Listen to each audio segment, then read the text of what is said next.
بسم الله السلام عليكم ورحمة الله تعالى وبركاته وإذن سلام أخيات شرفت له حلك السيدين تاي وحنا وناكسن وإذن كي أنا كي مركز المقال عصب كزودو تحنين عافمات هاي ما أنت موضوعي نحو كتابين هاي كتابسين هاي طبعا كشي بيا رجع تاي ويلا ودبيعة فضل أنت مقال كان جود جلين ففهمتيسا waxaan ka codsanaynaa janaalada inaad subscribe inoo saato sida kan hadda naga daawanayso sidoo kale xasan nuur aad soo booqato subscribe oo soo saato commentiga ugu horeeya ayaan soo dhigi doonaa linkigiisa haddaan gudin galno maanta mawduuceena tobanka shay biyaha ragga tayo u yeelo oo dabiici ah kow waxaa ka mid ah toonta waxay ka mid tahay waxyaalaha badiya biyaha ama minada ragga sidoo kale waa daawo u fiican cudurrada qaar toonta waxay aad u roon tahay marka ay ceelin tahay lambar 2 waxaa ka mid ah basasha aad bay ugu roon tahay caafimaadka guud ahaan sidoo kale waxay kordhisaa minada ama shahwada ninka biyaha ninka markay ay cad yihiin ay awood leeyihiin saddex waxaa ka mid ah qamadiga wuxuu wataa fitamiino kala duwan wuxuu jirka siiyaa awood iyo xoog sidoo kale wuxuu u roon yahay biyaha nimanka afar muuska ama mooska soo taqaanab muusku waa cuntada u roon galmada ragga daciifay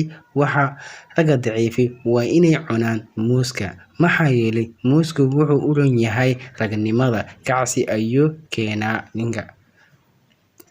u keenaa ninka shan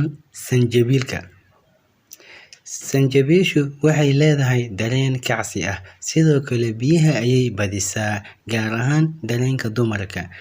naagaha kacsiga yar waxaa u roon sanjabiil inay cunaan lix xabad-soodadu waa daawo waxyaalo badan ay u roon tahay waxaa ka mid ah xagga galmada timirta lama soo koobi karo wax khatar ayay u leedahay waxyaalo badan ayay caafimaadka ay u roon tahay waxyaalo badan ay u roon tahay waxaa ka mid ah xagga raaxada ninka iyo naagta iyo biyaha minada tayadooda 8 xulbada waxay ka mid tahay cuntooyinka aad ugu fiican raaxada galmada ninka iyo naagta awood daran iyo raaxo badan ayay siinaysaa sidoo kale biyaha ayay badisaa dumarka naasaha weyn u baahan inay helaan way u roon tahay xulbada hormoon ayay wadataa naaska weyneyni karo 9 dhagayare wuxuu ka mid yahay waxyaalaha u roon ragga iyo kacsiga iyo galmada sidoo kale wuxuu ka mid yahay cuntooyinka waxtarka u leh caafimaadka ninka iyo naagta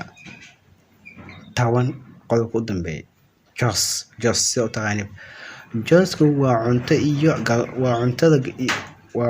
iyo galmo iyo raaxada u roon waa cunto galmada iyo raaxada u roon ninka iyo naagta siiba dumarka raba inay awood raaxo yeeshaan waxaa u roon jooska sidoo kale biyaha ayuu badiyaa jooska muuqaalkan halkaas ayuu ogyahay fadlan haddaad channelka cusub tahay subscribe inoo saar hadda muuqaalka heshana like inoo saar waxaynu baranay video xiga wassalaamu calaykum